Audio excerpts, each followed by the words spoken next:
Hi, everyone, and welcome to episode 196 of the Tick Bootcamp podcast. The title of today's interview is The Bionic Woman, an interview with Meghan Bradshaw. My name is Richard Johannesson. And I'm Matt Sabatello. Matt, there are superheroes walking amongst us, and we at Tick Bootcamp are constantly on the lookout for the superheroes in the Lyme disease community.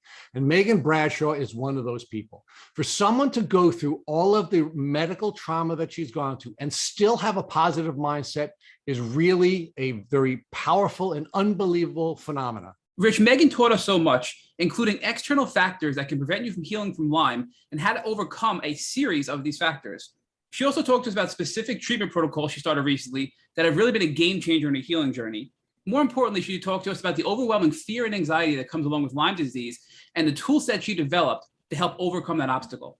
Matt, it's very difficult to have a healing mindset when you feel like crap all the time, when your body's betraying you, when your friends are betraying you, when your doctors are betraying you. And Meghan Bradshaw has gone through all of that, yet she's been able to keep a positive mindset. And she is really a powerful force in the Lyme disease community and a wonderful model for our community. So Matt, without further ado, I'm excited to introduce the Bionic Woman, Meghan Bradshaw, to the Tick Bootcamp community. Hey, Meghan, and welcome to the podcast. Thank you so much for having me. I am stoked to be here. We are really excited to have you here as well. You are one of the superheroes that we've targeted for a long, long time, and we finally been able to jive our schedules with your schedules. And here we go. We're going to be starting. First, of course, Meghan was sharing with us, where do you live and where did you grow up? So I currently am living in a suburb right outside of Charlotte, North Carolina. I have spent about half of my life here. But I also grew up in New Jersey. I was born just outside of DC. We moved there shortly after my birth. And when I was 10, we moved to North Carolina. But I've lived all over the place. After college, I lived in Seattle for a bit and then in Nashville, Tennessee before I came back home. So talk to us about what your educational experience was like and your life was like first when you were living in New Jersey. Sure. So when I was really young, I went to a Montessori school, which is a really hands-on, interactive learning experience. And I loved my school. I felt like when I transferred to a Catholic school, I was kind of ahead of the curve. I was, showing a lot of promise with my reading levels and my abilities with math. I was kind of above par of where I was supposed to be. And then I went to Catholic school growing up through fifth grade. When we moved to North Carolina, I did start going to public school, and that was a bit of a culture shock for me, moving from just 30 minutes outside of Manhattan to kind of a suburb of a southern city. It was a lot of change, but in hindsight, I'm glad that my parents did that for us because it helped diversify my experiences.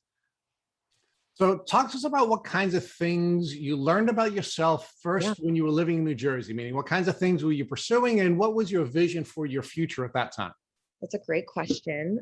So when I was really young, I knew that I wanted to kind of follow my dad's footsteps. He actually worked in the clothing industry and he was on the men's side of the business, kind of men's luxury wear. He worked for an Italian company. They did a lot of made to measure suiting.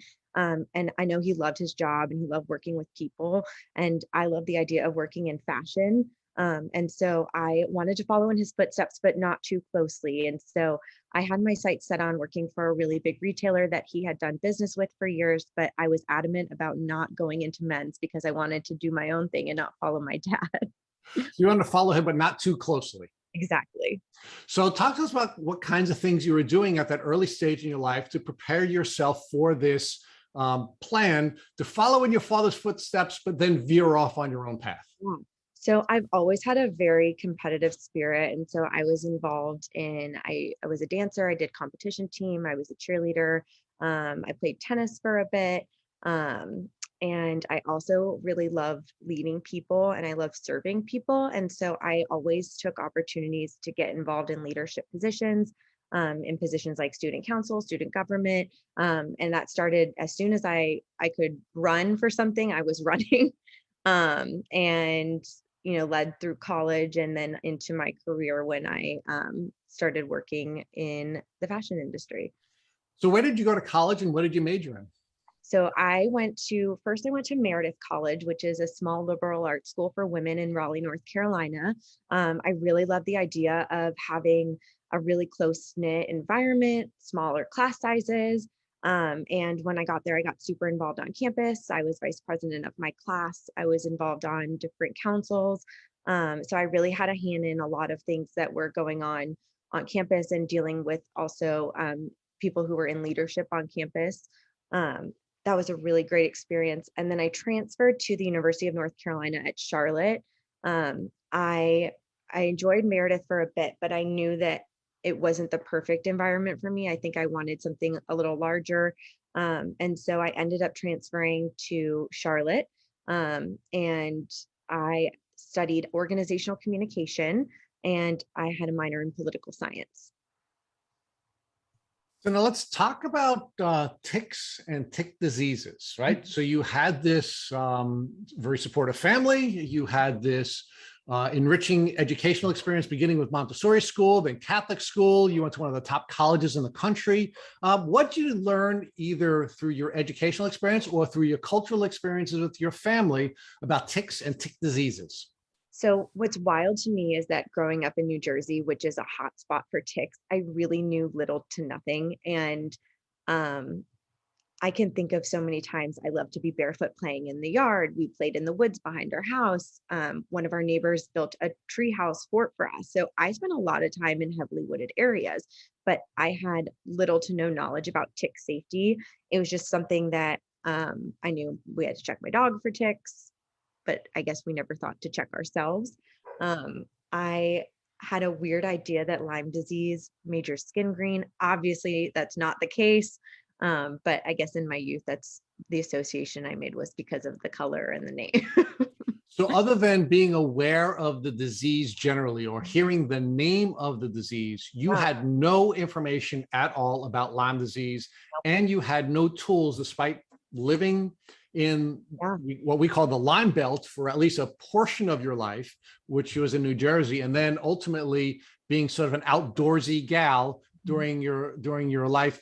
You knew nothing about ticks, you knew nothing about Lyme disease, and you didn't take any steps to protect yourself from getting sick.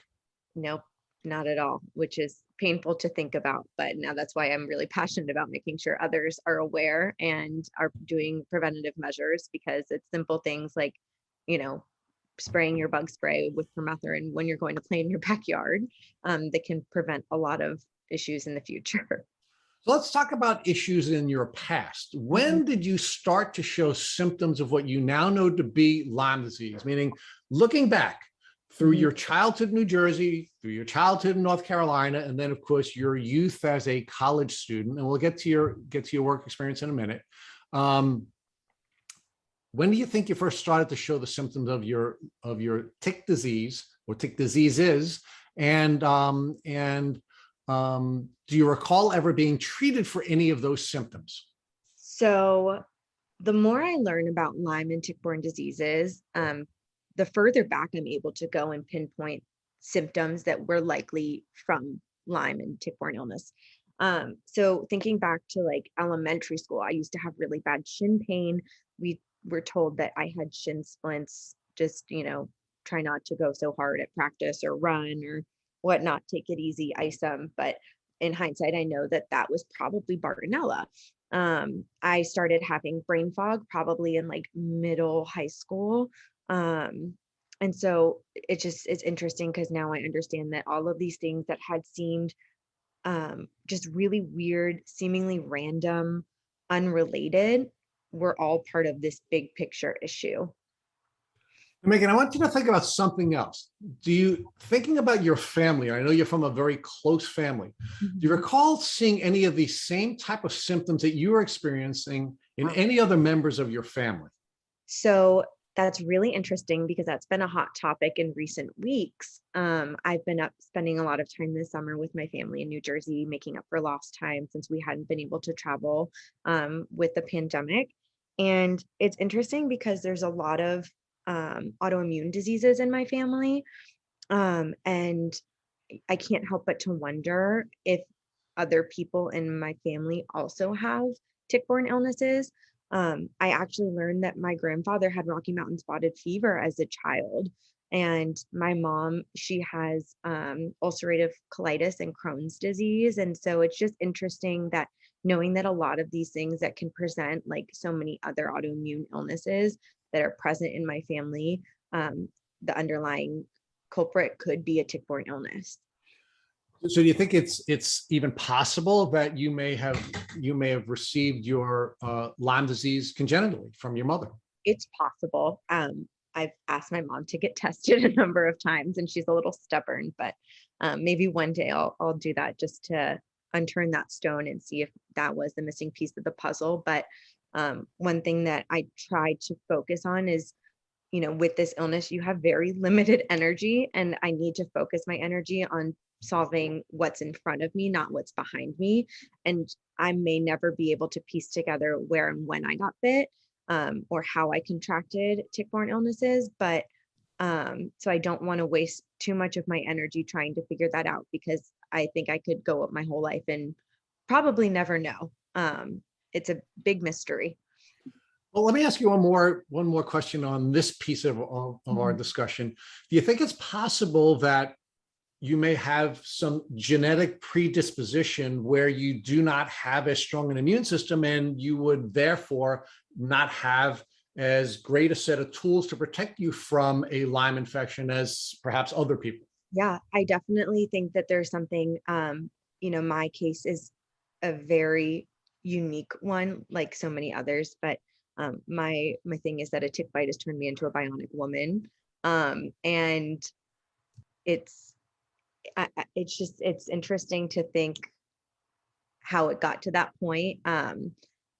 I see so many different orthopedic specialists. I see a different, number of Lyme literate doctors, and it's very possible that it was just tick-borne illness. But we've also learned that I have Ehlers-Danlos syndrome, which is a connective tissue disorder, which definitely predisposed my joints to going to crap. But it's interesting because it's like, what came first, the chicken or the egg? And we're going to spend some more time talking about that when Matt takes over. I'm always critical of Matt when he's taking over my portion of the podcast. So I'm going to have to stop here and move forward, Megan. That's not true, Rich. No. And we'll move forward, Megan, with our journey together with now you going on to your career. You graduate from college and you now begin your career. Talk to us about whether or not you were able to achieve your dream goal of working in the fashion industry. Yeah. So I was working for a really big box retailer. I was working for Nordstrom, and I started working there during college. And I had a really great experience. I was working on the sales floor while I was in school, which was so much fun because I got a great discount and had a wonderful collection of clothes in my closet through college. And I love that the company hired from within. And so I saw this as my opportunity to climb the corporate ladder. And I moved to Seattle in 2015, and it was really kind of when I went there that I started, my steady decline. Things started getting really tough. And what was challenging was that as my career trajectory was progressing, and as I got further along in my career, my health was really suffering at a rapid rate. And so it got really tricky because I went from being able to, walk down the hill and go to work. I was living in the city, walk to work, be on my feet for 7-8 hours a day. And I had that stamina and, could do the run around, and I had the energy levels. But then it was like at the flip of a switch, and, couldn't get out of bed, could barely move. I was really struggling physically, my fatigue was so bad, and I was having dizzy spells and having to sit down all the time, and it interfered with me being able to do my work. And the challenging thing was like my mind felt like it was there, but my body couldn't carry it along. And so ultimately I had to take a medical leave, and I'm not able to go back to that kind of line of work anymore, which is okay because obviously I'm finding some other things that I'm really passionate about. But it stopped me dead in my tracks. Like I was not able to perform at the level that I once could. And that was really, really difficult to accept. Let's pause there for a second, Megan, and talk about the parallel journeys that you're on where You were a person who had a passion for helping other people. Mhm. You took responsibility for other people's challenges, and that was how you ultimately found joy. You Mhm. believed that you could fulfill that mission by working in the fashion industry, and you achieved that goal. But at the same time that you're on these parallel paths of joy, your health is beginning to betray you. So let's walk through that together in a little bit more detail. So Yeah.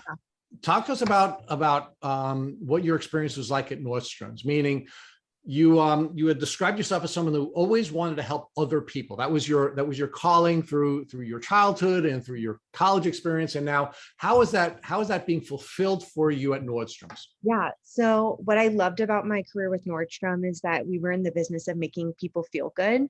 And you make people, have that confidence when they're walking out in something that they feel really good in. And I was the manager in the lingerie department for a number of years, which is kind of like, setting the tone for your whole wardrobe. And we get up close and personal. And so I got to really connect with my customers. And also I loved teaching and leading my team. And so that was really fulfilling for me. I also specialized in the prosthesis department. And so I worked with a lot of patients who were breast cancer survivors who had had a mastectomy or a lumpectomy or maybe reconstructive surgery. And I would be able to sell them their foundations as durable medical equipment. And so that was a really fulfilling part of my job too, because I was kind of going through my own health journey. So I was able to really connect with my customers who were also dealing with something on their own. So it just added another level to making people feel good. We got to really connect on a deeper level. So Megan, one of the things that I'd like you to share with us is what you were learning at that stage in your journey that was going to help you later when you were on your own health journey. We interviewed a woman named Mallory Green recently.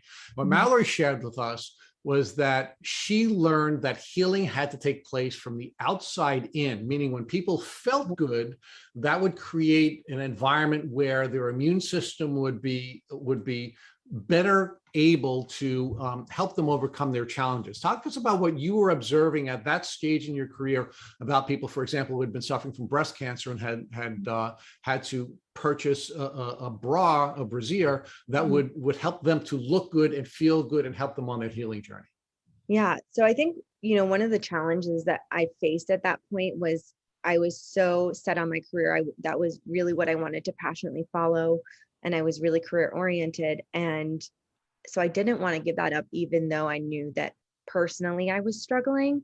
Because I was really fortunate to have lived most of my life, you know, almost, very healthy person. I was very active. I was able bodied. And so trying to understand the changes that were happening, I didn't want to let go of what I had going on with my career. Um, So give and us some more detail about those changes of what was happening with your body and how is it impacting your ability to yeah, help the people you were working with in the fashion industry. yeah. So, the job is physically demanding, and my most prominent symptom was inflammatory arthritis. And so I presented like a rheumatoid arthritis patient for many years. And I always joke that I'm physically 87 years old, but that's how I felt trying to go to work. And so I would barely be able to get out of bed in the morning. I would literally be laying in my bed doing my hair and my makeup because just standing up at the sink was exhausting for me.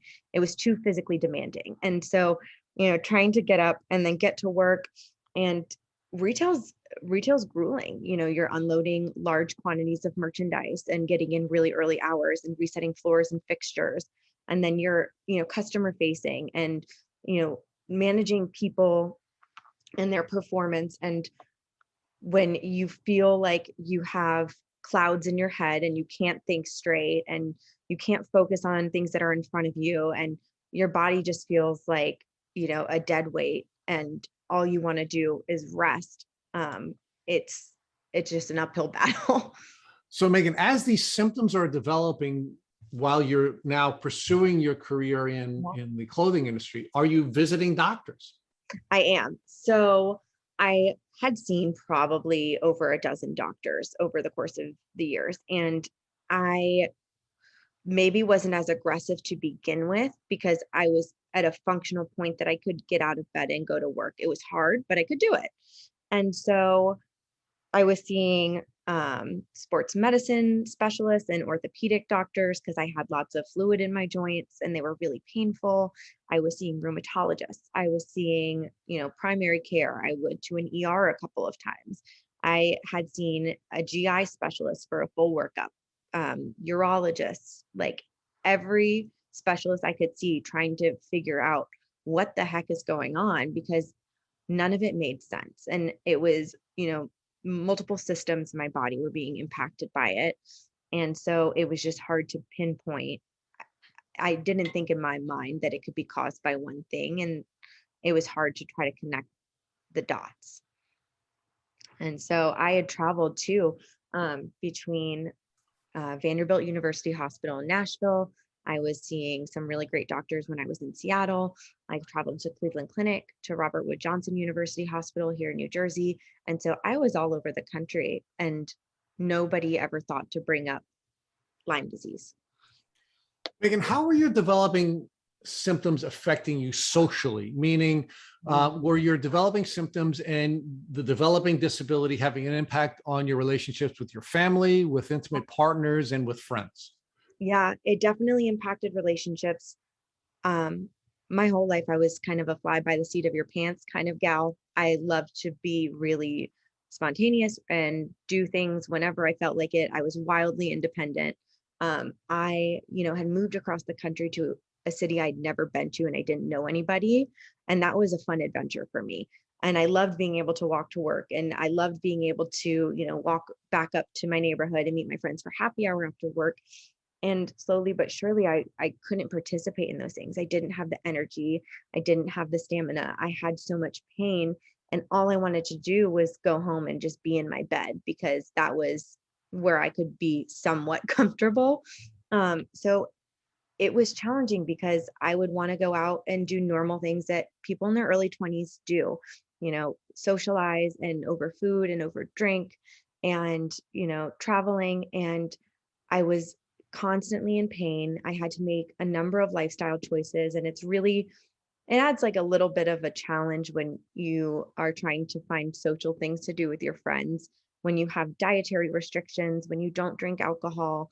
Because I was trying to be so regimented because I was worried that anything I was ingesting was making me sick at that point because I had no idea. And so it didn't stop me completely because I had such a will because I'm such a social person by nature, but from day to day, it definitely my life changed drastically. So how did the limitations, the social limitations, impact your relationship with your friends? Did you lose friends? Were they supportive? What was going on with you socially? So it's really difficult, when I feel like we have so many things that we deal with in life that we're kind of conditioned. We know how to react to. We know how to react to death. We know how to react to, almost like terminal illness. People at least have a little more of an understanding of how to communicate about those things, how to support people through those things. But chronic illness, I feel like is really tricky because I'm going to feel like I'm dying, but it probably won't kill me. And it's just something you have to manage for your life. And it was really difficult trying to explain to friends who maybe hadn't lived something like that firsthand or hadn't seen it firsthand from another family member or a friend. And so I think a lot of people just didn't understand or even kind of had doubts about what was really happening because so many of the symptoms that you deal with Lyme are invisible. And so I understand how people could be questioning how legitimate is this if today you can, get up and go to work and go out to dinner afterwards or whatever, but tomorrow you can't move. And But so, Megan, at this point, you didn't have a diagnosis either, right? So you couldn't tell yeah, your friends you had Lyme disease either. I mean, my friends, when we talk about it now, they're like, you always had weird stuff going on and we never knew what it was. And this is dating back at least 10 years. And so people always knew that there was something going on and it was bizarre, but for the most part, I had been pretty functional and it slowly declined. And when I found out I had been misdiagnosed with rheumatoid arthritis, Um, and at least that was a label that I could put on it. And that was something that my friends could Google. And that was something that they could try to learn about. And so they could try to support. But um, at the same time, I saw my circle got really small. I used to, I was very social. I've obviously lived in a lot of different places. And so I am really lucky that I have so many friends all over the world. And my work colleagues used to tease me because I had like a revolving door at my house. It was like a constant bed and breakfast, a flow of people coming to visit. And they're like, how many friends do you have? But when you live in Nashville, it's a hot spot that people want to come visit for bachelorette parties and things of that sort. And so I constantly had somebody who was visiting. And things got really quiet when things got really bad. And that was really, really hard to cope with because friends who had been, wanting me to move closer to them for years, friends who I used to talk to on FaceTime all the time, who we had once been so close, it was crickets. And I felt abandoned a lot and it really hurt. But at the same time, like I was mourning the end of those relationships, but I was really fortunate that I had really great quality people who were entering my life, people who I met through the chronic illness community, um, and even friends who maybe hadn't been so close with me in the past. People really surprised me at like who stepped up and stepped in and showed up for me. And that was something that was really important that I realized like you can't beg people to show up for you if they don't want to. And you just have to appreciate the ones who do so much more. Megan, talk to us about your family and how they reacted to your developing symptoms and your Yeah. developing disability. So I'm really fortunate that my parents are very tenacious people. My mom had had her own health issues. She has Crohn's and ulcerative colitis, and she's had a number of surgeries. And she spent about 2.5 years in and out of hospitals. And at that time, she was being treated at Cleveland Clinic while we lived in Charlotte. So when I was in high school for about 2.5 years, I really didn't see my mom a whole lot. She was really, really ill. So it's nice because my parents have already kind of rallied together to get her to health. And so they did the same for me. When I moved home, I had actually just moved home to have a surgery. And I thought I was going to be returning to work in a few weeks, and things went south. And we can get into that if you'd like. But things got really bad really quickly. I was completely immobile. I needed 24/7 assistance with virtually everything. And my parents did not quit. And even when I wanted to stop, I was like, I don't want to do this anymore. I'm tired of being sick. When I was going through the throes of herxing and going through IV treatment, I wanted to throw in the towel a lot. I didn't want to keep going, but they're the ones who push me. And I'm glad they do, because on my own, I sometimes wouldn't want to do it, but they knew that it was what I needed and that something better was around the corner. And I'm really grateful that they have gone to bat for me so many times. Um, when I was struggling to find an accurate diagnosis, they were like, we're going to take you anywhere. We'll go anywhere. We'll find the best doctors. We're going to find the best surgeons. They were just determined to make sure that I would restore a better quality of life. And so I'm really grateful for that. I know how fortunate I am to have that kind of support system, and I definitely don't take that for granted. So, So Megan, let's talk about your mindset at this stage, right? You're losing your physical capacities. yeah. You are losing your career that you had worked your whole life toward and you were dreaming about. You're now losing friends. The social butterfly is now starting to hear crickets rather than having a revolving door. Where are you emotionally? How is this impacting you emotionally, and how are you dealing with that grief? So grief is the perfect way to describe it because it's a cycle and it comes and it goes, especially when you're dealing with a chronic condition. Um, and so I spent a lot of time mourning the life that I've intended for myself. Um, you have to kind of master acceptance at some point. And I realized I'm like, my life is not going to be the same. That's okay. What can I do now? Focus on the things that I can still enjoy. Um, Physically speaking, I'm very limited. So I came home when I came home for that first surgery was I had a tear in my knee, and I was supposed to be returning to work in a few weeks, but I knew that a few months down the road, I was needing bilateral hip replacement. But things went really bad, and I got to the point where my gait was so my hips were so severely displaced. My gait was so off. I could not walk at all. I could not bring my knees closer than shoulder width apart. And so I was bedridden, and I was just paralyzed by the amount of pain that I had. I was starting to lose function in other joints as well. And so, needing help with literally everything, pushing my hair behind my ears, getting a tissue, dressing, bathing, grooming, feeding. I mean, literally everything that you can think of. I had almost no use of my hands. And so being able to have my parents to help me with everything has been a godsend. At least now I have self-deprecating humor, which is what really helps get through this, because if we don't laugh, we cry. And so I make jokes about, well, I physically can't lift a finger. I never have to lift a finger again and do the things I don't want to do. So it's fine.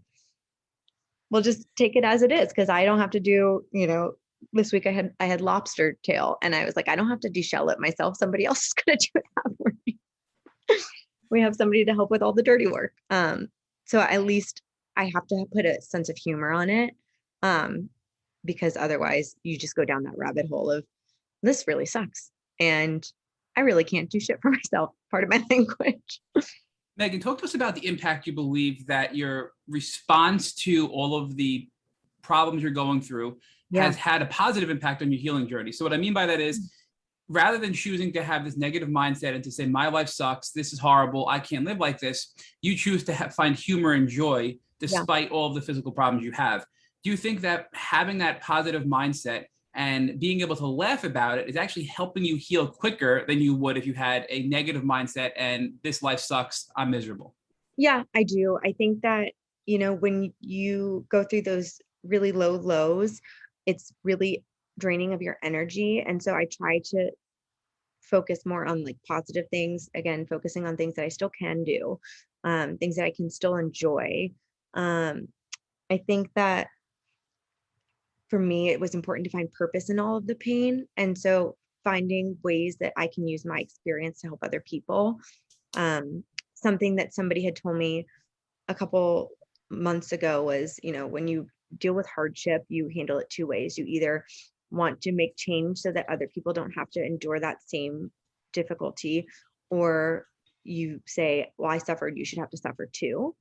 And so I'm of the mindset that I want to make change so that other people don't have to deal with the nonsense that I've dealt with. And so finding ways to get involved with, fundraising for research, to doing advocacy work, and just educating people about tick-borne illnesses, it's allowed me to find some sort of purpose in all of this, because I think that I'm a great example of just how devastating a tick-borne illness can be and what inaccurate diagnostics can lead to. And so I really want to use my story to help, drive real tangible change for the community. So Meghan, Rich is going to talk to you more about your transformation and finding purpose in your pain, but I'd like to focus on your diagnostic and treatment journey and some of the lessons you've learned throughout that. So you did mention earlier with Rich that you felt like you were dying, but you knew you weren't going to. And I think that's a really common thing that all of us in the Lyme community experience, that we get this fear that we feel like we're dying. We know we're not, and we get stuck in a state of panic and fear. So what tools do you use to help you get out of that state, to overcome that our listeners can use as well to help them when they're in that particular state of mind? Yeah. So there are a lot of different alternative therapies. I have a really great PA that I work with who's actually from my knee surgeon's office, and he has helped me so much with like pain management and kind of things that are beyond his call of duty, ways that I can make myself comfortable. So utilizing different things like aromatherapy, or gosh, I'm trying to think what else I've used that he's assisted with, CBD, different things like that can kind of help manage some of your symptoms that may not necessarily be treating Lyme. Finding things that are therapeutic, whether that's like music or art or if you have a hobby, just things that you can do that kind of, you know, produce endorphins for you. Um, I think that's really important. But I also find it really helpful to just continue connecting with other people who are in the Lyme community and building those relationships and kind of having someone who can cheer you on, but also can commiserate with you. I think that those are some of the most important elements in your healing journey. So Megan, some of the things we've heard from past podcast guests are that in the beginning, a lot of Lyme patients will disconnect from the community in general because they feel so misunderstood. So I think you're arguing that that should never happen. And when we disconnect, that's sort of counterproductive to our healing, and that we need to continue to communicate with the community and also our family and friends to be able to heal. Is that something you feel strongly about?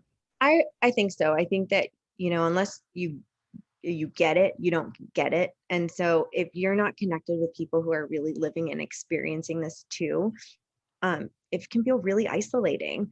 Because as much as you can have friends and family who have, great intentions and they want to support, they may not know firsthand. And so it is really helpful, at least for me, I found it to be really helpful to be able to talk to somebody who's living it as well. So talk to us more about aromatherapy. You mentioned when you were in a high stress environment, a high pain environment, and you were starting to get overwhelmed and fearful, that aromatherapy would help you. So in what way would that help you? And specifically tell us, what would you use for aromatherapy to help you get out of that state? Well, I really love my Flores Lane candles. Trish is a great friend in the Lyme community, and I love that she makes really clean products. And so I love the Healing Myself is a good one. But just those are like simple pleasures that can kind of make you relax a little bit. And there are definitely healing properties that different plants have. And so aromatherapy is a great way to kind of just wind down a little bit. And it's just one of those simple pleasures that you can enjoy while you're, really going through it when you're stuck in bed or on the couch. Now let's go back to you're in your early 20s. Mm-hmm. You're working. The more you're working, the worse you're feeling. Mm-hmm. And you mentioned that you had a misdiagnosis of rheumatoid arthritis. Yeah. So did they prescribe you anything or offer you any medication to help you at that time with arthritis? Yes, they did. So at that point, this was kind of the first answer that anybody had given me. And so I was like, all right, whatever, I'm going to do anything that you say. I just want to be able to get out of bed and live my life. And so I started immediately on a high dose of prednisone, which is a steroid. And I was on immunosuppressant, low dose chemo drugs that I was giving myself a weekly injection of, because we were trying to suppress my immune system, thinking that it was RA. And it, for a while, was helping. It got me to enough of a functional point that I could get out of bed.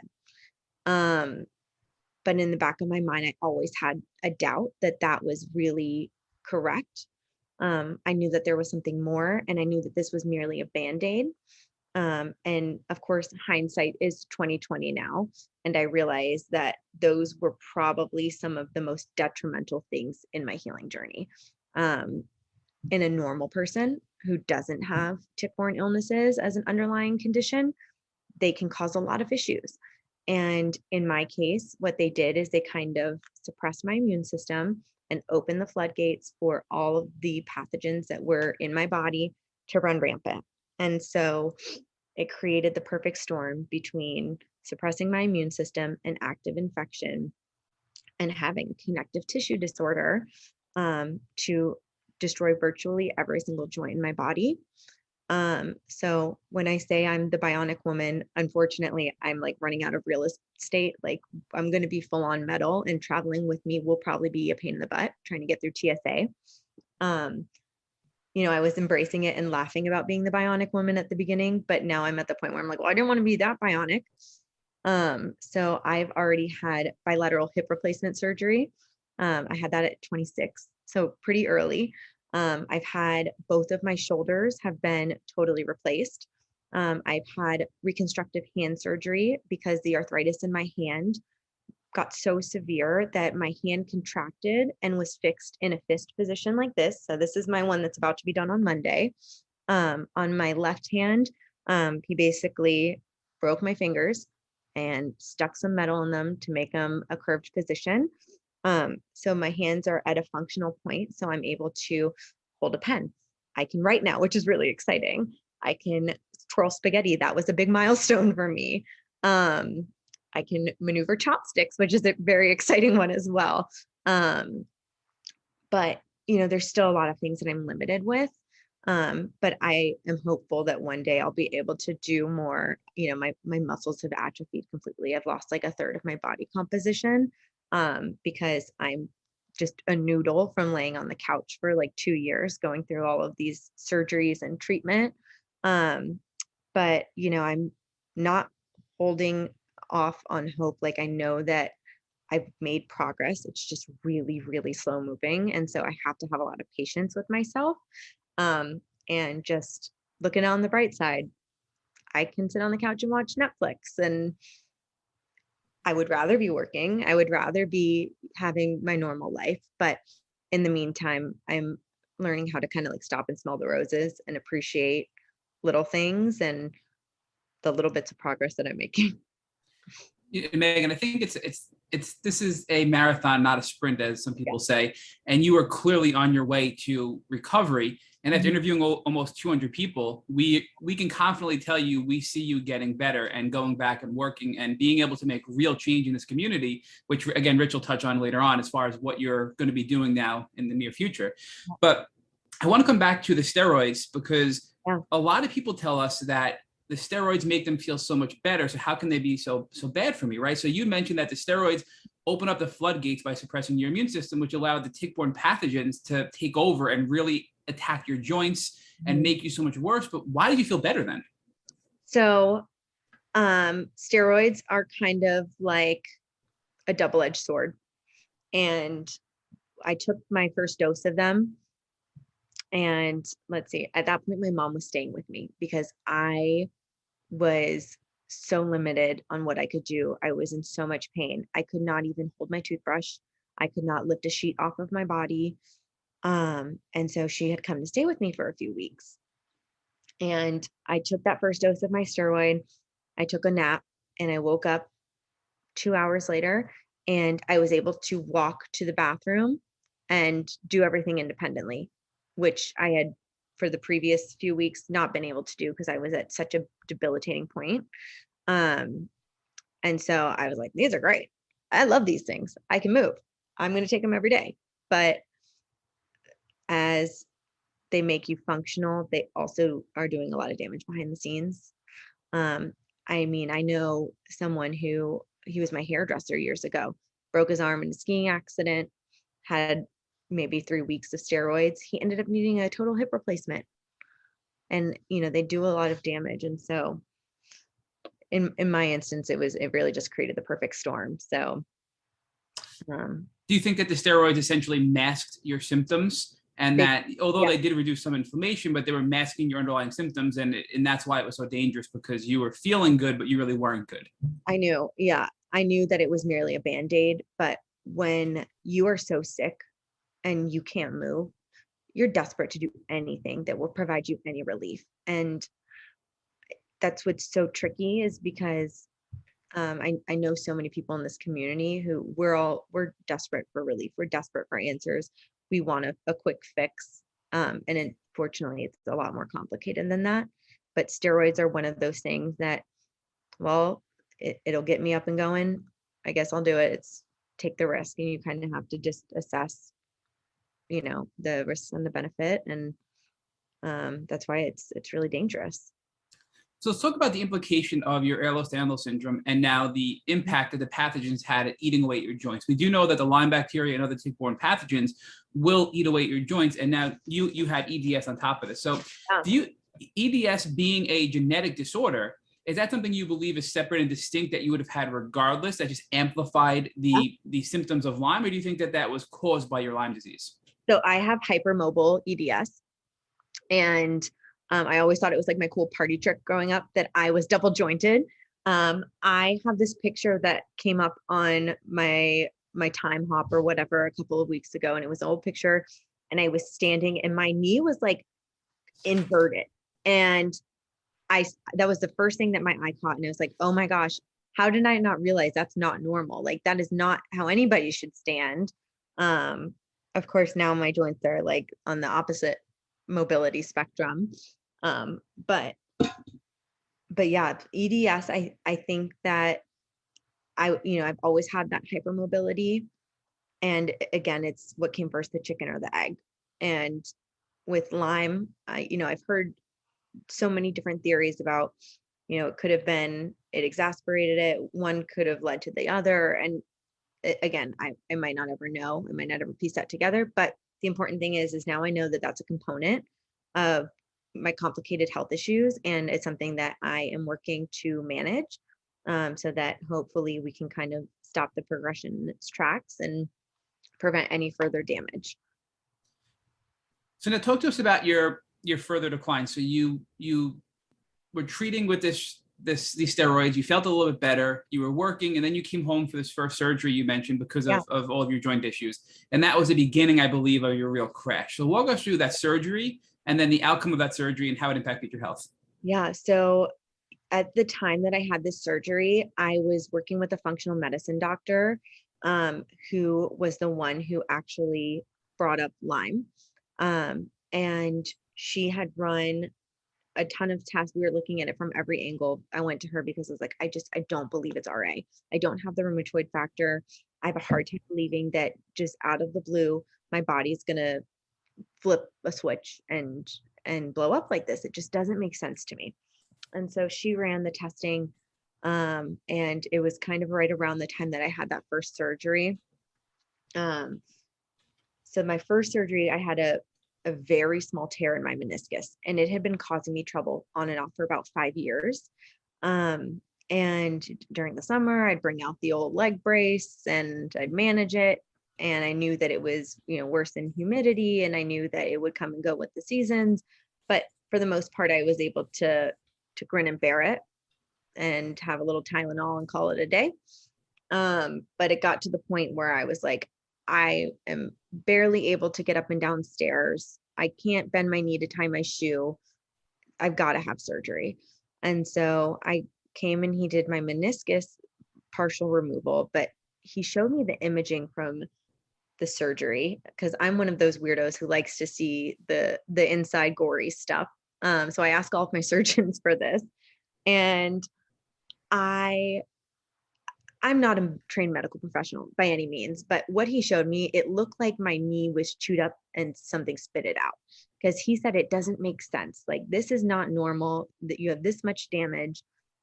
And of course, now knowing that there were different pathogens in there doing that, it totally makes sense. But at the time we didn't know it. And so a few months later, I had my bilateral hip replacement surgery, and I could not have gotten that done any sooner. That was a huge, huge game changer because I was actually able to move. I wasn't, so paralyzed by the pain that I had. My gait was not abnormal, and it took a really long time to rehabilitate and learn how to walk normally again, because my body had been frozen in this really awkward position. But I did find out the day after my hip replacement. That morning I woke up and I got the test results that I had Lyme. And while I was in the hospital, we were like, oh, great, this is Lyme. We can get ahead of it. We can treat this with antibiotics. I'm going to be good. And we brought in an infectious disease specialist, and she looked at my lab work from Armin Labs, and she said, I'm sorry, there's nothing I can do for you. And I just was so confused. I was like, it's clear as day. It's right here in writing. What more do you need? Give me antibiotics. I'm sorry, there's nothing I can do for you. And she left the room. And so yeah, it was disheartening. I mean, you had a positive, was it because they didn't accept the blood work from Germany, from Armin Labs? Is that the reason why she couldn't help you? Or just because Lyme was so controversial in general that this infectious disease doctor basically said, I can't help you? Yeah, it's because Lyme is, controversial. Her hands are tied behind her back because she has to go by the CDC protocol. And as we know, that doesn't work in a chronic infection, because I was way beyond the 10 days of doxy repair. I needed long-term IV antibiotics, and that was what this functional medicine doctor told me. She called me off the record on her personal cell phone, and she said, this is off the record. You have chronic Lyme disease. No doctor at any major medical institution will be able to treat you correctly. You need long-term IV antibiotics.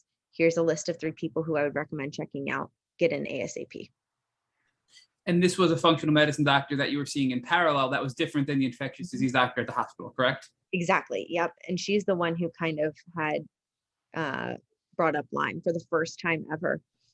She was the first doctor who even considered that an option. And I'm eternally grateful for her, because even, knowing that she couldn't treat me, she made sure that I got to the right place. And what other markers did your functional medicine doctor run? Was there any other precursor testing done to indicate a potential Lyme infection before you got your positive arm and legs test? So, like I said, she looked at it from every angle. So she was trying to see, was this something that was foodborne? Did I have parasites? Did I contract something traveling? Do I have something that's, with my gut? So we ran all these really expensive, lengthy tests. And then she ran one that was the CD57 panel, which I believe it just shows if you have an active infection in your body. And the normal scale is something like 50 to 100 and something. And I was at a 17. So it was really low. And she was like, no doubt you have an active infection. And the first 2 things that I'm going to think of are Lyme disease or pneumonia. And you clearly don't have pneumonia. So she ended up suggesting that I order the labs through Armin. And turns out that was it. So I have to tell you, as I'm talking with you, Meghan, at first I was enraged by hearing the infectious disease doctor tell you, I can't help you. But now I can't help but wonder, was that her subtle way of telling you, hey, Meghan, my hands are tied. I know what you need, but I can't give it to you. Go find somebody else. So was she really helping you rather than trying to hurt you? I don't think so. It was just kind of like a very cold, I can't do anything, like kind of looked at me like I had 5 heads. And hey, I get it. It's not her fault. She's not educated on it. It's part of a bigger problem that is within the medical community. Not, there's not enough that they're learning in their education that would make her realize that this could really be the culprit here, and not realizing how complex and how devastating chronic Lyme disease can be, because so many of these people who work in infectious disease, based on their education, they don't believe that Lyme can be chronic and persistent. And as we know, it absolutely can. But I think that anybody with any basic, scientific literacy would understand that if you have an infection and you don't treat it, what happens? It gets worse. So Meghan, yeah. If your functional doctor had to tell you on her personal cell phone that you needed long-term antibiotics and nobody's going to give that to you, so was she willing to risk her own career and prescribe you long-term antibiotics? How did you get that treatment? Yeah, so she told me she can't give me what I need. So she's in a functional medicine group, and so antibiotic treatment is just not in her wheelhouse. And she said that I would need to go to a Lyme literate doctor. And so she recommended a few, and I ended up getting an appointment 2 weeks later and traveling to go see my first LLMD. Are you comfortable sharing the name of your first LLMD? I work with the Jumsick Clinic. And when I got to the clinic, I was wheeled in. I was a zombie. I was a shell of myself. I was just so sick, especially like going through surgery and not having treated Lyme at all. Things were really stirred up. And so I was having a lot of cognitive dysfunction. My brain fog was so bad. My dizzy spells were crazy. If I tried to stand up just to get off the couch and transfer into a chair or something, I felt like I was going to pass out and hit the floor because my tinnitus was so bad. And so I got there, and right away they're like, you need IV, you're getting a line in 2 weeks. So get ready. And that's what I did for 10 months. And isn't it ironic that you were warned that no doctor would treat you with IV antibiotics for what you needed? You went to Dr. Jemsek, who was willing to do that. And because of that, he got a slap on the wrist by the medical board and actually had a mark put on his record that recently was overturned. Thank God we're making progress in that regard. But he was one of the few people actually willing to treat you the way you needed to be treated to get better, it sounds like. Dr. J has done so much good for the Lyme community and putting himself on the line because he knows that this is such an underserved population. And I respect him tremendously for doing that. It's a selfless thing to do, to be able to know that you're putting yourself at risk personally, but the possibility of the way that you can help so many other people is worth it.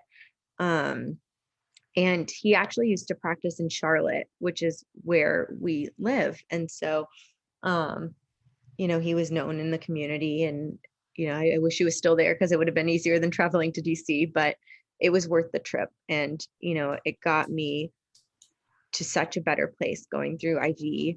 It was a brutal 10 months that I did it, but I'm very fortunate that that was an option for me. Most of my neurological issues have disappeared. I think we've stopped most of the infection that was, running rampant in my joints. But unfortunately, I'm still left with a lot of residual damage because there are things that, antibiotics or antimicrobials can't fix. Like joint damage is irreversible. So my only option is just becoming metal. So Stronger than before. So, yeah, but stronger than before. I'm invincible. I'm just going to be made of a lot of metal.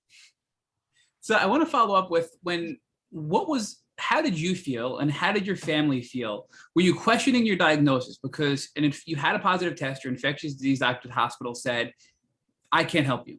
Then your functional medicine doctor says, I can't help you either, but off the record, you need treatment that nobody's going to give you.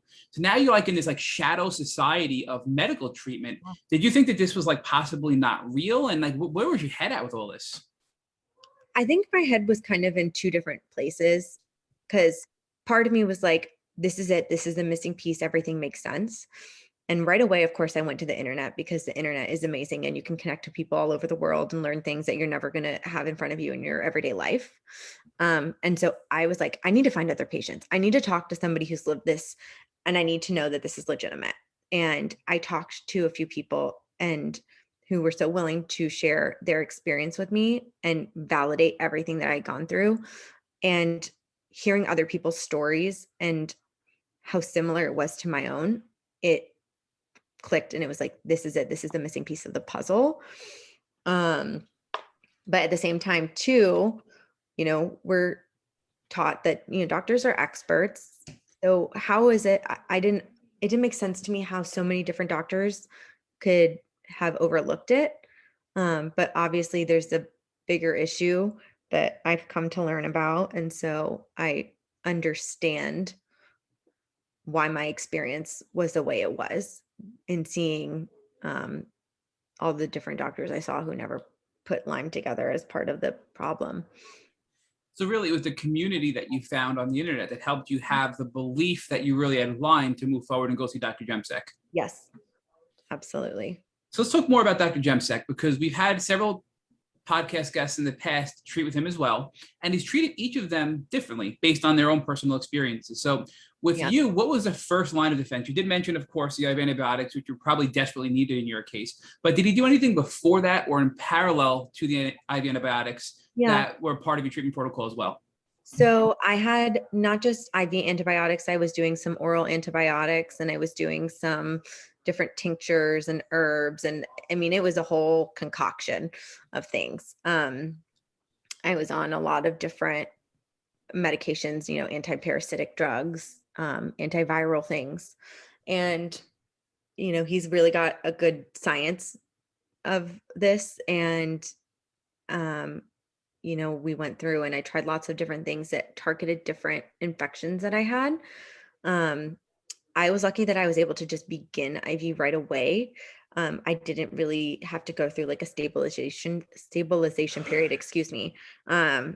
So I was able to jump right in and begin what we called the exorcism, because that's really what it felt like for every day for 10 months, pretty much. I mean, I'd been on some low dose chemo drugs for years, but IV antibiotics are a different beast. Like, they make you so sick before you get better, but I know that they worked because the further away I get from them, the better I'm feeling. So I've been off of antimicrobials for a couple months now, and I've been stable, knock on wood. So Meghan, let's talk about I think, common mistakes some people in the community make is they know they have Lyme disease. Mhm. They treat with IV antibiotics, which can target the Lyme bacteria, and they don't get better. And it sounds like Dr. Jemsek recognized that it's most often it's not just Lyme disease, other co-infections, other viruses that get reactivated because you're so weak. So you did mention that he gave you some antivirals, antiparasitics. He gave you herbs and tinctures to rebuild your immune system and your gut health. And he did all of that in parallel to IV antibiotics to address the Lyme. So do you think that was an important part of your journey because likely there was far more than just a Lyme bacteria causing you to be sick? I know that there was way more than Lyme bacteria because of the testing that I had done. I know that I have Bartonella, I have Babesia, I have Mycoplasma pneumonia is probably my worst co-infection. And that one's a really tricky one to treat because it resists a lot of antibiotics. So I'm really glad that he didn't do like a one-stop shop. It was a whole concoction of things, and every couple of weeks my protocols would change, and I could feel different things being targeted. It's really wild how aware I was of like what was being targeted in each different antibiotic or medication that I was taking. Some days I would feel really severe neurological herxing. Some days I would feel it in my joints. Um, some days it would be gastrointestinal upset. And it was wild how everything was targeted at different times. But overall, I think we killed a lot of the beast that was inside of me. I like your analogy, the exorcism and killing Yeah. the beast inside of me. And Yeah. the beast is now gone, thank God, from inside of you. Yeah. But Hopefully. talk to us about because a lot of people that we've talked to as well have told us that they've treated. The treatment resulted in too much of a severe herx, and they stopped because they felt they weren't able to go through it. So what gave you the strength and also the confidence that you were actually treating the root cause, right? Because I think it's twofold. Number one, I can't take this. It's too unbearable. I need to stop. And then they stay sick forever. Or number two, they doubt themselves. I'm feeling so much worse. Can it really be Lyme if I feel this much worse from the treatment? So how did you mentally overcome that obstacle to continue on this 10-month journey of hell to get rid of all of these or a lot of these pathogens in your body? Yeah. So I think it was kind of two things. One is that I understood I was going to get far worse before I got better because I was educated about what a herx reaction looks like and how the antibiotics are going to resist and how your symptoms are going to flare and how they may come back one by one. So I had symptoms that I hadn't experienced since like the very beginning of my illness come back to life. And I was like, wait a minute, what? But it would come back. We'd go through the treatment and then I haven't seen it again. And so it was like one last hurrah for the symptoms, I guess. They just had to have a grand exit. But it was really, really difficult to push yourself because, like I said, I wanted to throw in the towel a lot because it's challenging to do something that you know is going to hurt you temporarily. I didn't want to be plugged up to my IV because I knew I'd spent the night with my head in the trash can. And you don't want to do that. You don't want to feel like the room is spinning. You don't want to deal with all of that stuff knowing that it's coming.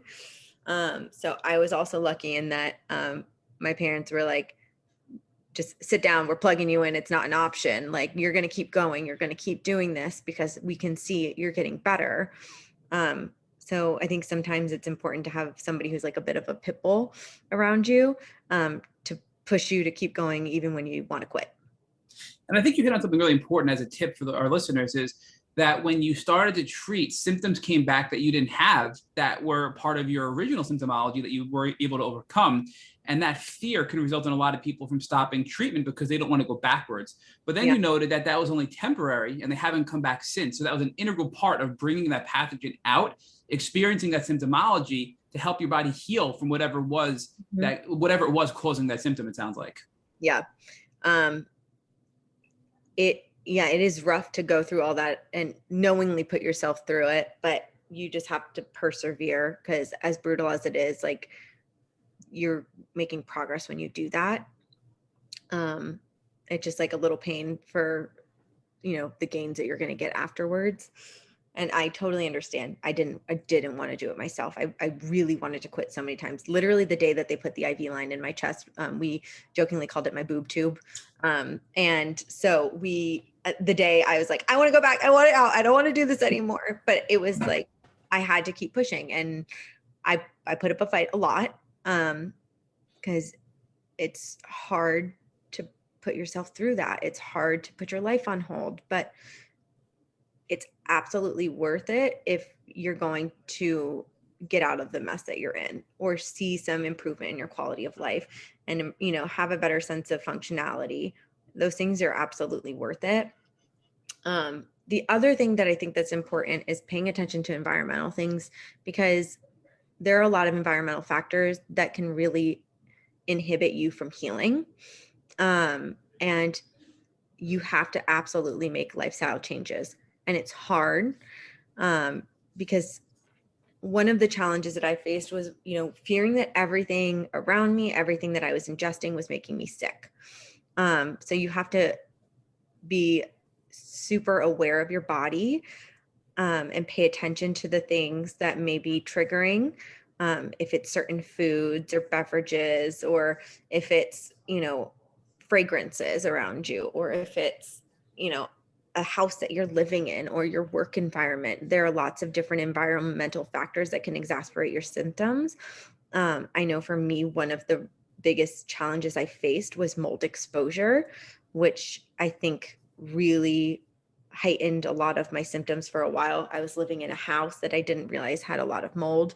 And the minute I moved out, it was like a lot of my symptoms started to improve, because all the detoxing I was doing, it was kind of, it wasn't doing anything, because I was still in that same environment.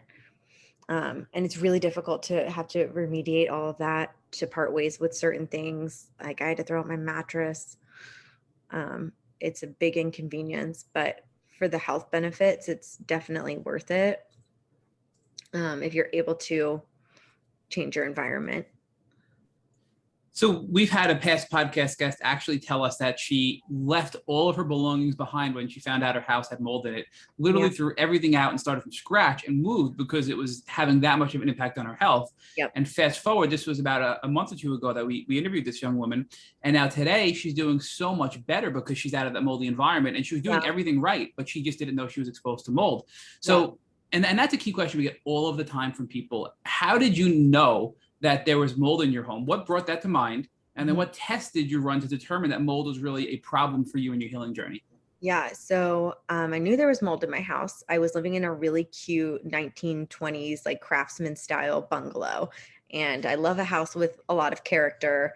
And I had been there for a while, and I realized that I was getting progressively worse while I was living there. And as I was moving out, my parents decided to go take a peek in the basement, which I never went down to. And it was just a mold cavern. So I was ingesting it. It was, you know, coming through the, you know, the air conditioning unit and blown into my room all the time. And so there's no doubt that I was exposed to it. And now I'm hyper aware when I enter a space that has mold to it. Like I'm traveling right now, and I was somewhere this week, you know, I can tell if like there's a lot of moisture in the air, we got an old carpet or something. I just know I'm going to feel it, and I'm feeling it today actually. But it's one of those things that you know, if you can do the testing, if you can work with a remediation specialist, if you're able to part ways with items. I mean, I even have like a sweatshirt that I love. A couple weeks ago, I put it on for the first time, and I smelled it right away. And I was like, this is going to make me sick. And in about 15 minutes, I could feel my joints were starting to hurt. And I had to take it off, and I was like, just throw it away. I can't keep it. It's not worth the pain.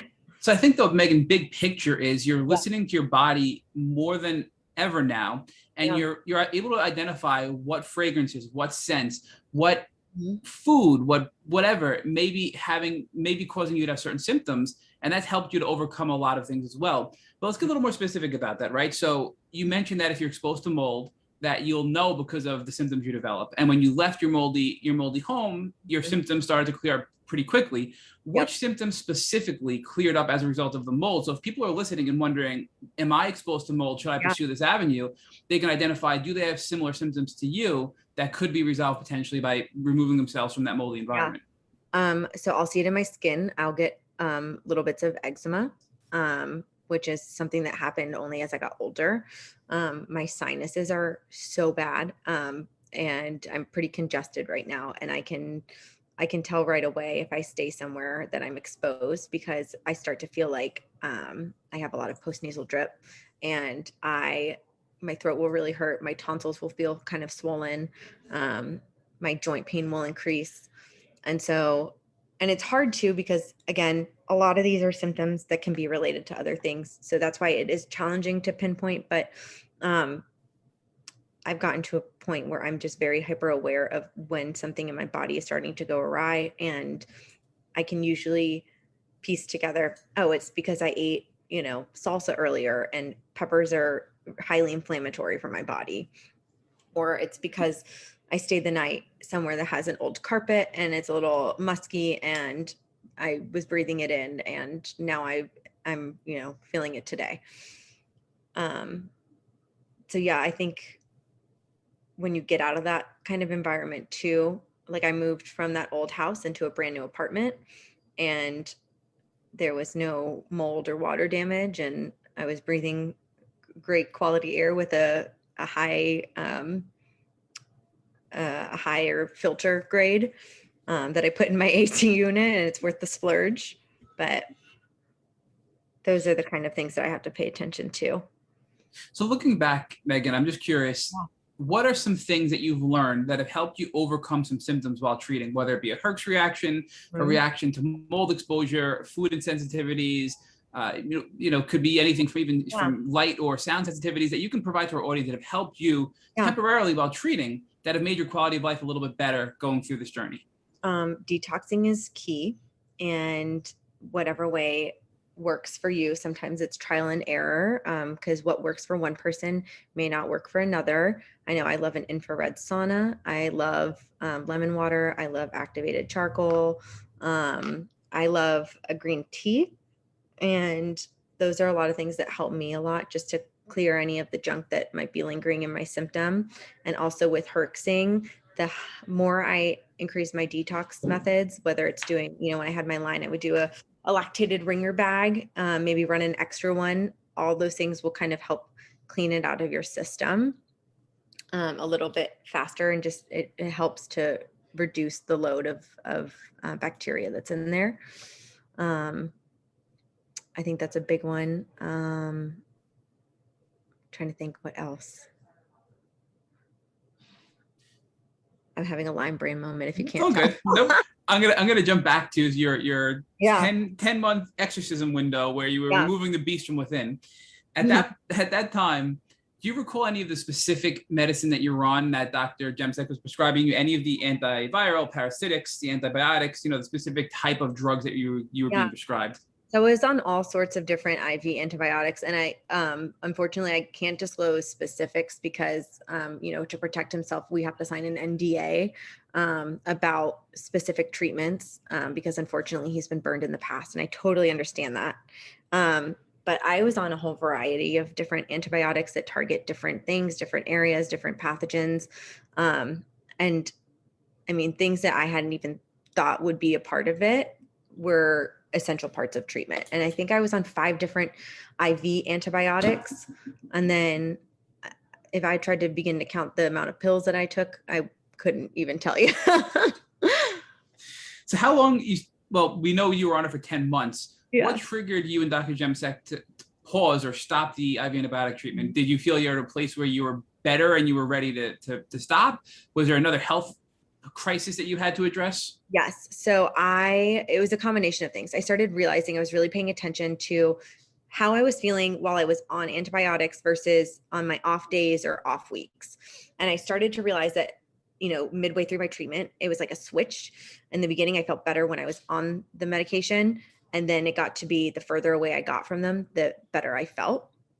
And so that was kind of my indication that my body was starting to do its job. Maybe I'm starting to just have more side effects from the antibiotics, like they were working, but they had done their job. And so maybe I needed to step back. The other component was that I needed to have my shoulder replaced. And because I had a central line in my chest, my surgeon wanted it removed and healed for a couple of weeks before he would open me up. And I was at the point where I really couldn't move my arms. Like I couldn't even, move my hand to touch my face, to wash my face, to push my hair back. That's how limited my mobility was in my shoulders. And so I knew that I needed to start, get the ball rolling again so that I could have improved mobility and have a better quality of life. And I knew that I was taking a gamble by pausing antibiotic treatment, because you really just, you don't know how it's going to go. You don't know if your immune system's going to do its job or for how long. And I recognize that I'm still playing with fire.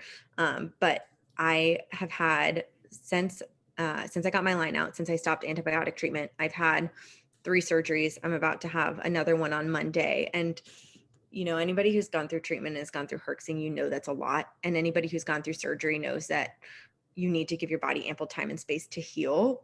And I just can't imagine going through herxing while also going, through the healing stage from surgery.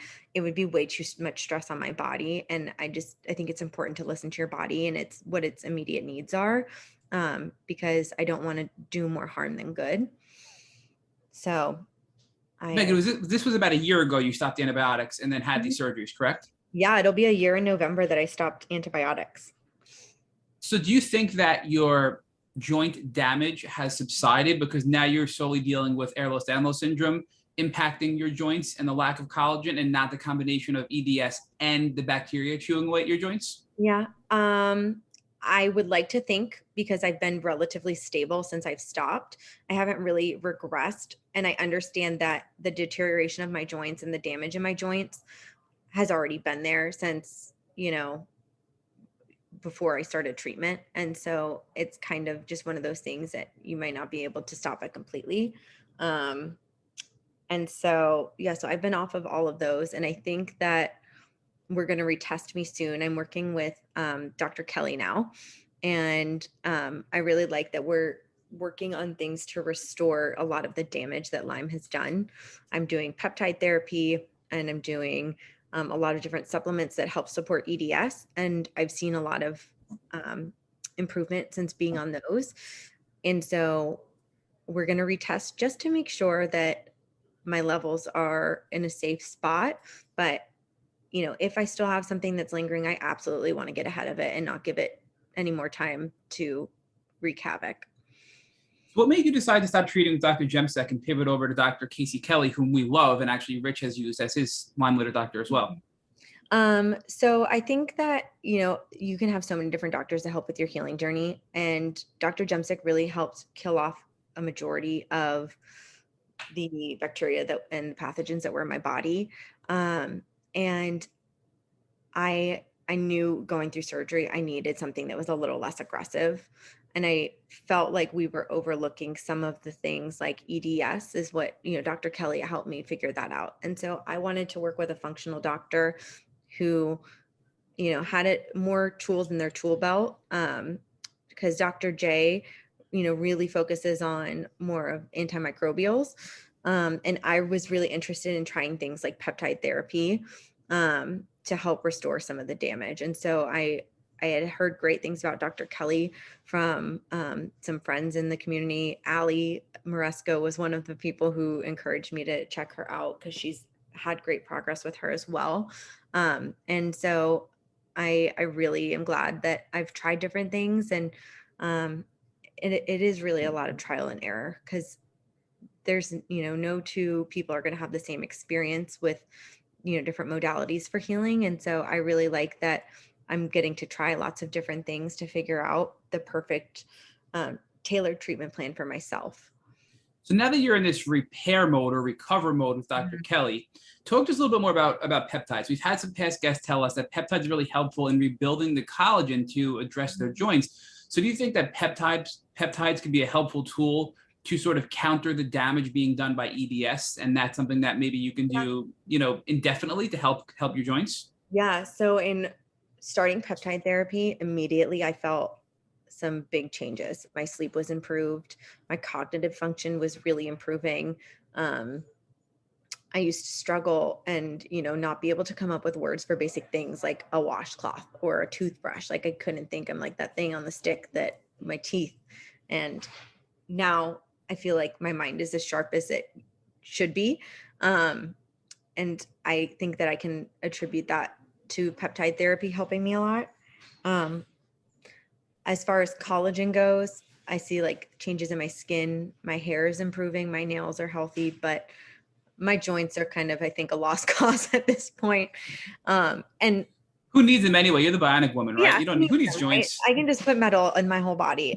We're running out of real estate, but yeah, I actually am going to be, I'm slated for a few more joint replacement surgeries. I've just found out I have to have both of my knees replaced, elbows, wrist, and I actually will be breaking the world record for joint replacements. So Truly the Bionic Woman at this point. truly the Bionic Woman. Coming So, soon. coming soon. I'll be in the next Transformers movie.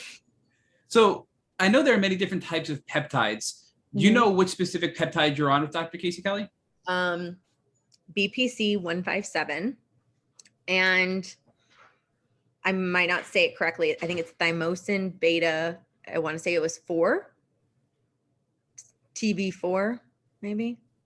Yep, and those are actually very common in the Lyme community. We actually had a past guest, Jeremy Scott, who told us after our interview that he tried using peptide therapy, and that the BPC 157 peptides were the biggest game changer out of everything for him in his recovery. And it sounds like for you, it was integral in your brain fog and your cognitive abilities. Really helped a lot, and just like my overall stamina being, I mean, I'm not moving a whole lot, but being able to get through the day without having, 4 cups of coffee just to like barely get by is really nice. Like I have the energy levels that I would like to have, not needing an afternoon nap, not needing to crash by 8 p.m.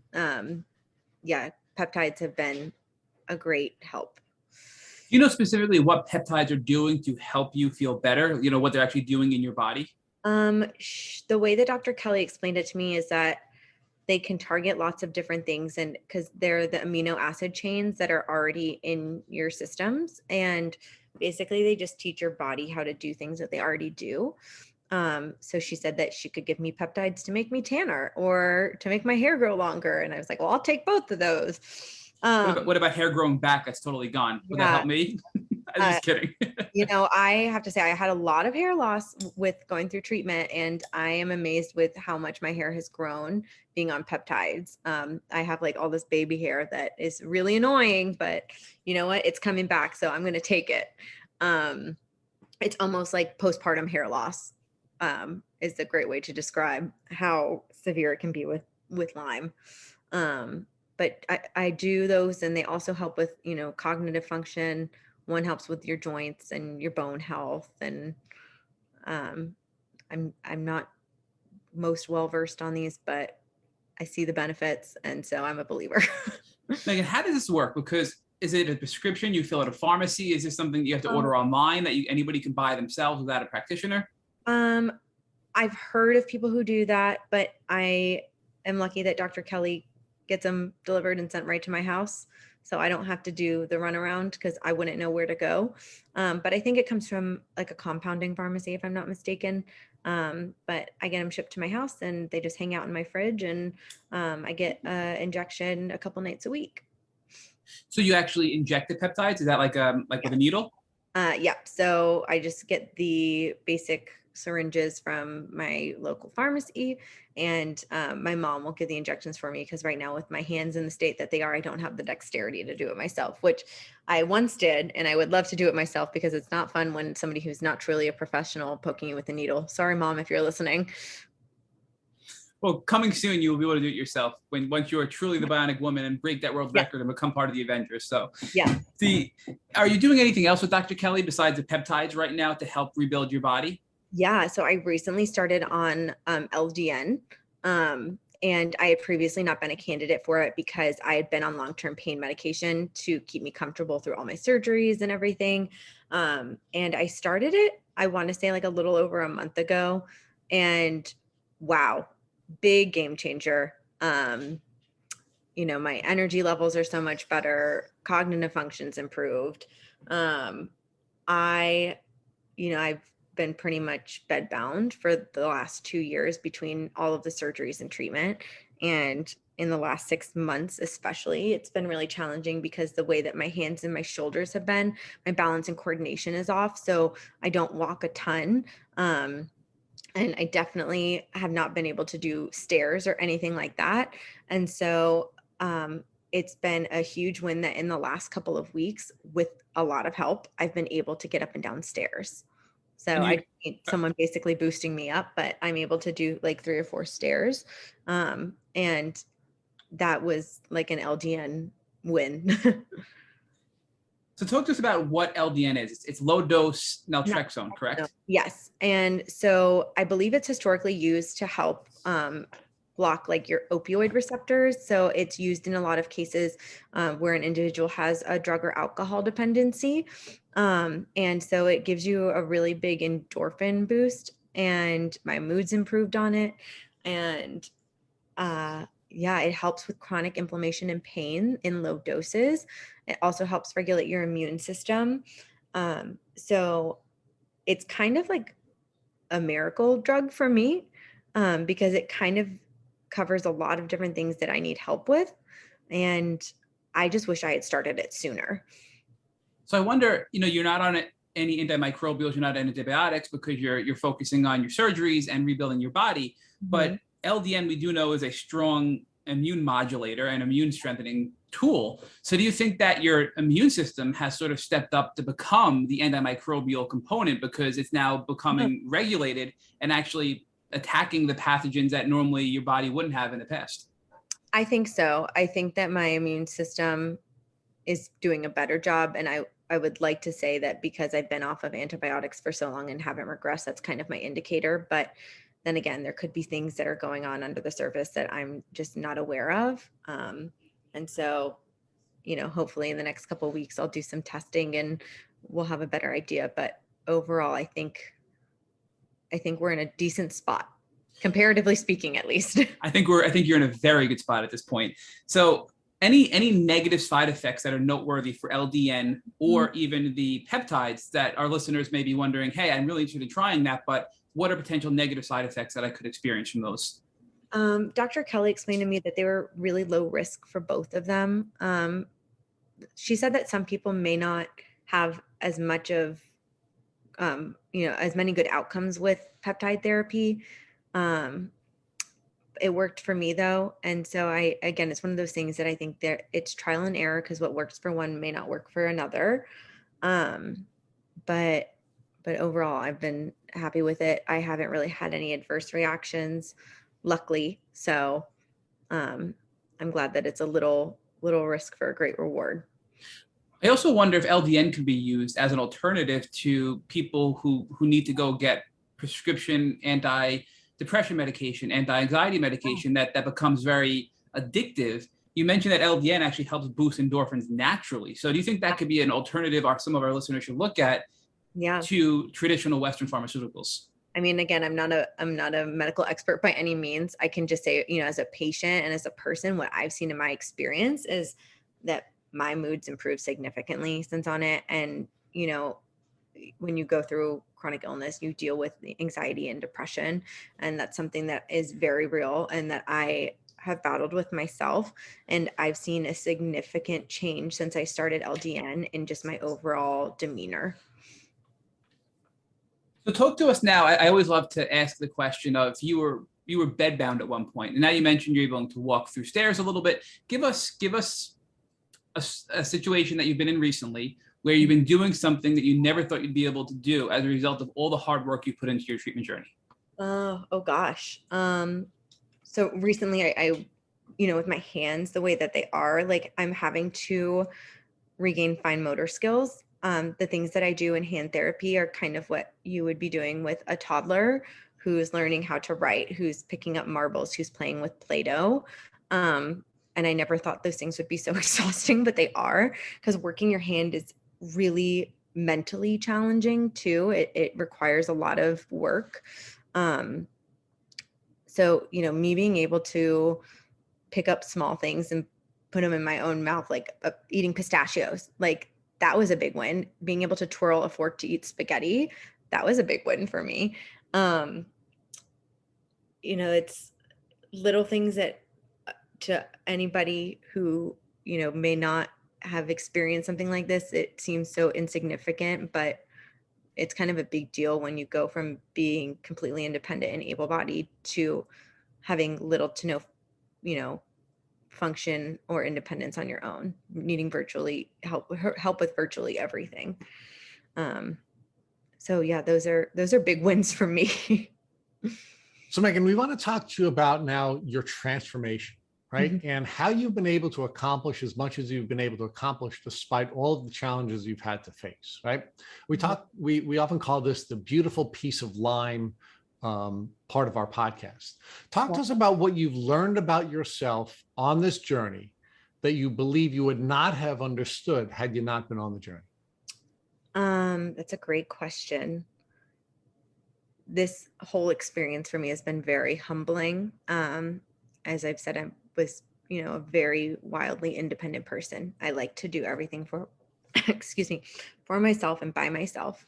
And then needing to ask for assistance with everything it was hard.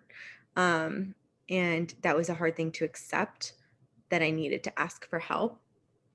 Um, I realized that while my life does look very different and that, I'm limited in my mobility, I'm, making slow progress with physical therapy. My body's, still kind of a noodle.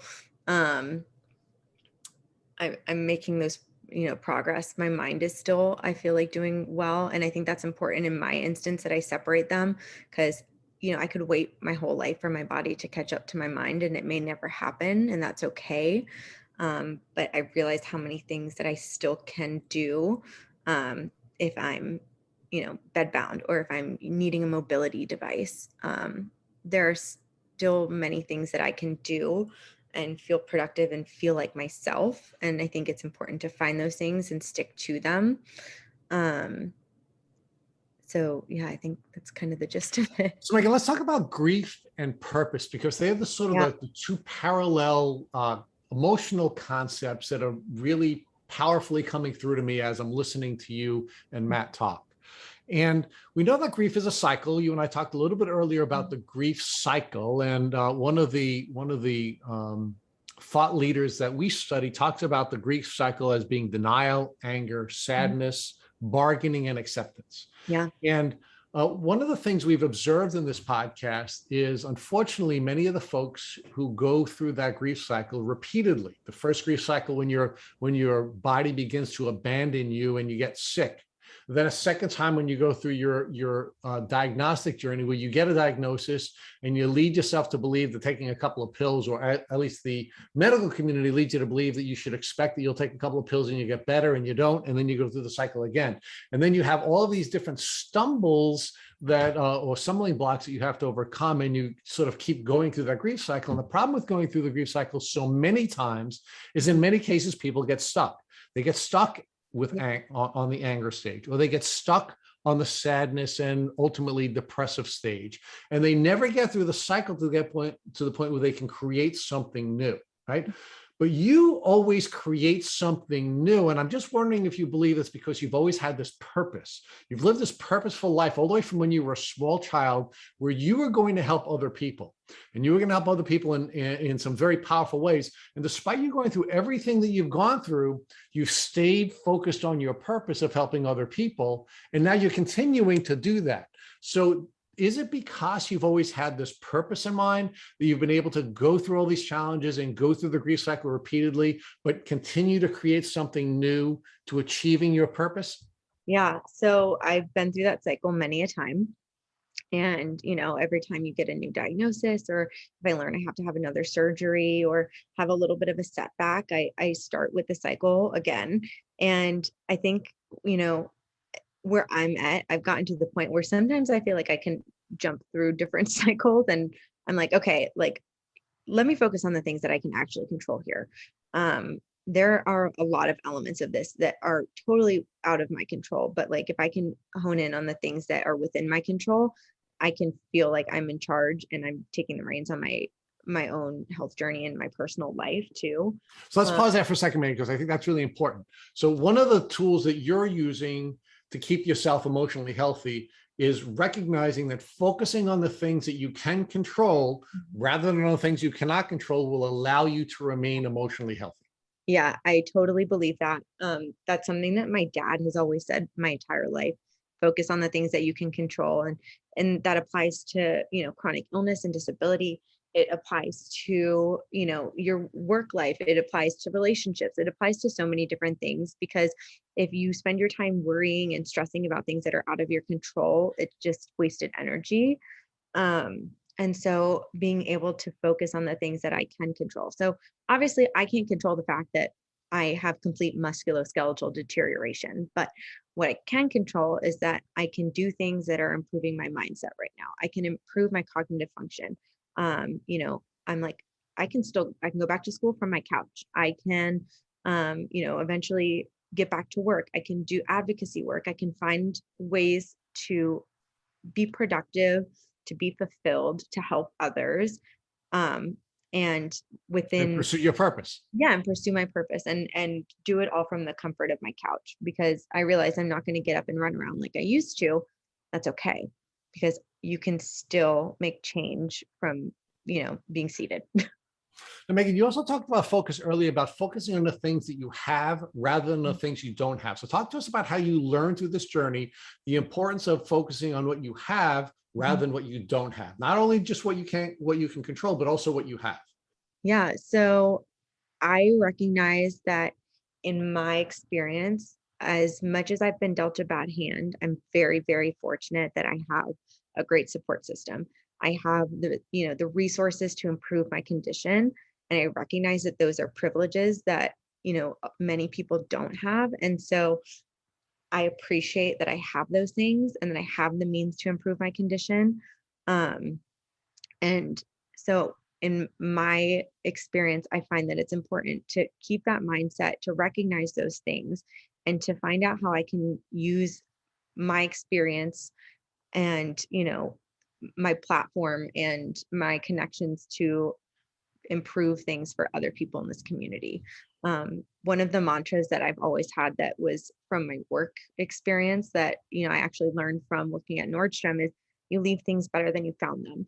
And that's with people, that's with places, that's with things, whether it's, picking up a piece of trash, whether it's, helping someone to have a different mindset that might help them in their everyday life, whether it's, just lending a hand when you can, just like whatever you can do, find a way to extend yourself to other people. And so that's kind of the same mantra that I want to bring to, the place that I stand in my position in this community. So Megan, let me talk about one other piece of your focus. It's very clear to me that you do not focus on the past and you don't really focus on the future either. You really focus on the present and enjoying every moment and making the most of every moment. So talk to us about your temporal focus and how you appear to be focusing on the present and making the most out of every present moment. Yeah. So when I think about future, and what's interesting is that I've typically been a very futuristic person. In college, I took a leadership course and we had to figure out what our top 5 strengths were, and futuristic was one of my strengths. And so I'm always forward thinking. I'm thinking big picture. Where's my end goal? How am I going to get there? And in dealing with chronic illness and disability, I realized that I'm going to let myself down a lot if I'm thinking too far ahead. I have to have realistic expectations. I have to focus on the things that are just in front of me, because I'm really going to let myself down if I'm thinking, way ahead and then things don't come together, because life is unpredictable. And so that's just something that I always try to look at, is what's directly in front of me, what's, you know, time sensitive, what can I do right now? So um whether it's right now I'm enjoying time up with my family to distract myself before I have another series of surgeries. um it's just, how can I live in the moment? And I want to think a big picture, but at the same time I have to curb my expectations, because you know Lyme is unpredictable.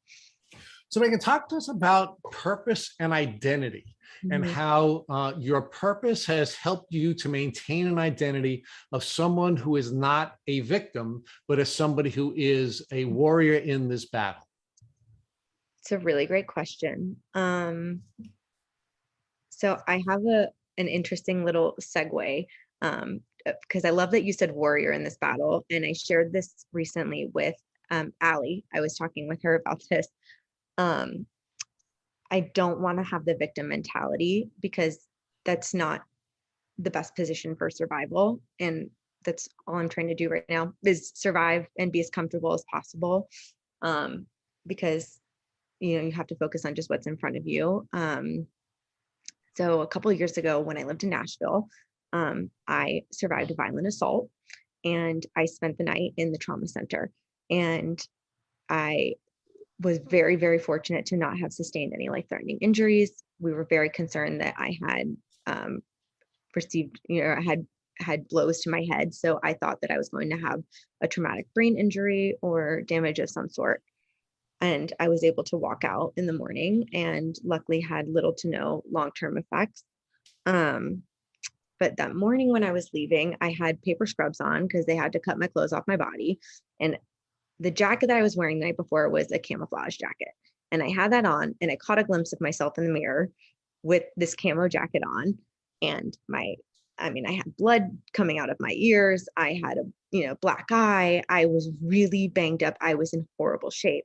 But it was kind of like this aha moment where I was like, I kind of look like a badass. Like I still have this camo jacket on. Like I look like I just went through hell and back, but I'm like, I'm not going to fall into the victim mentality. And that's kind of the same thing that I want to bring into my Lyme experience and dealing with chronic illness.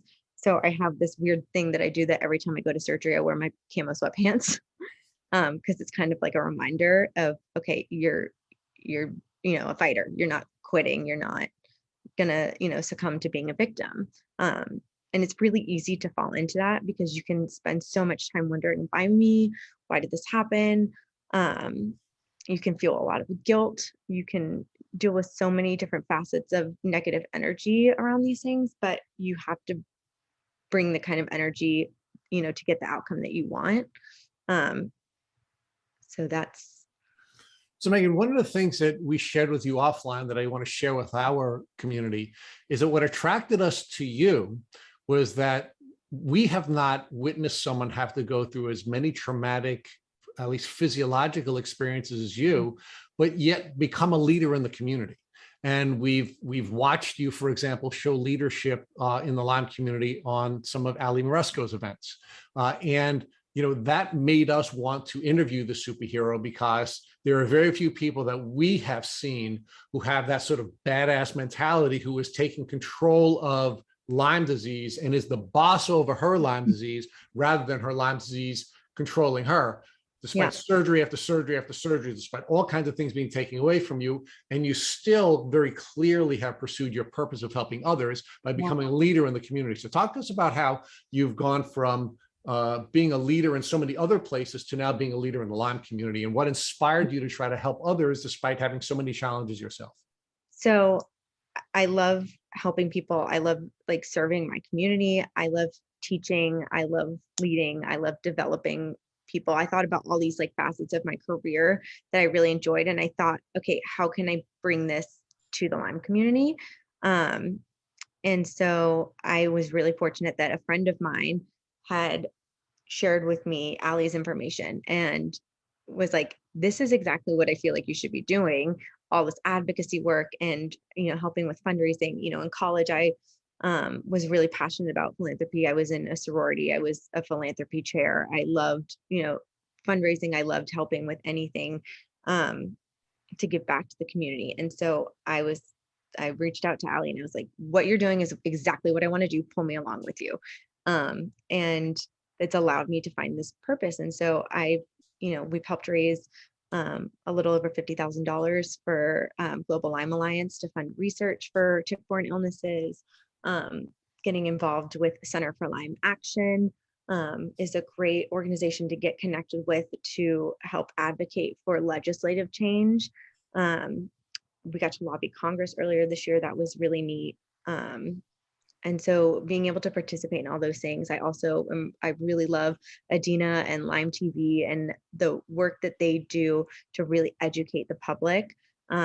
I think is so important. They've got some really great projects in the work to help educate kids because it should be part of public health education, just like we learn about, drugs and alcohol and sex in elementary school. You need to pay attention to the, things that are in your backyard that can really do a lot of damage because kids are outside. I mean, I'm almost positive I was probably bit in my backyard in New Jersey, but never knew. And so yeah, I'm really glad that I've been able to connect with all these different people who kind of share the same passion for driving change in the community. And figuring out how can I use the tools in my belt and my skill set to help drive change here. So Megan, now I'm going to ask you for help on one last thing. Yeah. You've been really generous with your time, and I can't tell you how much we appreciate all of that you've shared with us and all the gold that you've dropped in our community. But I have one more request. Yeah. If God forbid your mom came walking into your room right after this podcast and she had a tick biting her on her leg, what would you recommend that she do so she would not have to go on a chronic Lyme disease journey? That's a great question. And it's very relevant because I actually had a relative a few weeks ago tell me that they found a tick. And so I made sure that right away they had a list of different labs that they could send it to. They were luckily smart enough to save it, send it to a lab, get to a doctor right away, and get started on antibiotics. Time is of the essence with tick-borne diseases. Understanding that they have gestational periods, they can multiply. You don't want to waste time because it can cause a lot more damage that way. And so I have had a number of people, I find it important to be open about my experience, talk about it. It may annoy people. I don't really care because if I can help one person and prevent them from getting to this place, then that is good enough for me. And I've had a number of people reach out to me over the last couple of years since I've shared, that I was infected with tick-borne illnesses, that, someone they know or in their family that they work with, whatever, was struggling. And this is the missing piece of their puzzle because they were able to recognize similarities in their experience and something that I've shared. And I am so, passionate about making sure that people have a sense of urgency, helping them if they can get to a doctor, if I can help refer them to an LLMD, if I can help recommend, if treatment's not an option for them immediately, okay, well, what's easily accessible? What can we start doing to, give you the best outcome possible? And so I want to use my story to tell others, this is entirely preventable. There's no reason that at 28, I should be breaking the world record for joint replacements. This is entirely preventable. And so I really hone in on that with people because you never know. You can be bit right in your backyard. You can be bit on a hike at the golf course, out at the lake. There's a million different places that this can happen to anybody at any point in time. And so it's just really important to raise awareness and, make people have preventative measures. So when they're going outside, they can protect themselves and their loved ones, but also know, if something weird starts going on and your doctor can't figure it out, let's make sure you get accurate testing and make sure it's not Lyme. Thank you for listening to the Tick Bootcamp interview with our guest, Meghan Bradshaw. To our listeners, we have a call to action. First, if you'd like to learn more about Meghan Bradshaw, please visit her Instagram page at MC Bradshaw. Second, if you enjoyed this episode of the Tick Bootcamp podcast, please share with your friends by using the social media buttons you see at the bottom of our post. Third, Tick Bootcamp has created a Tick Bite blueprint that has been inspired by the information that has been provided to us by past podcast guests. We urge you to visit our website at www.tickbootcamp.com to view the blueprint. Please note we would appreciate any input or any improvements you would like to share with us. Fourth, don't forget to subscribe to this podcast on Apple Podcasts, Google Podcasts, or Spotify to get your automatic episode updates of our Tick Bootcamp podcast.